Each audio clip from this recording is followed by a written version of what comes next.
Yan. Panood mo ba yung unang rehearsal natin? Oo nga. Oh. Di ba? Feeling ko mas iba rin talaga dito.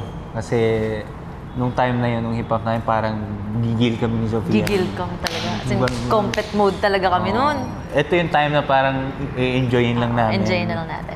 Kasi actually yung piyesa din natin, madali lang din siya i-enjoy.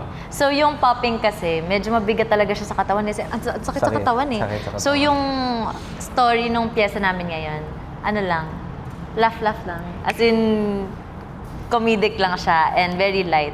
So I think doon natin na-balance yung piyesa. Doon na-balance ni Coach L.A. yung piyesa. At para siguro mapakita rin namin na pagka nagpa-partner kami nito, hindi naman yung sobrang...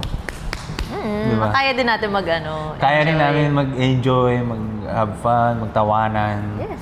Kasi minsan ito, Ikaw. ako. Ikaw seryoso.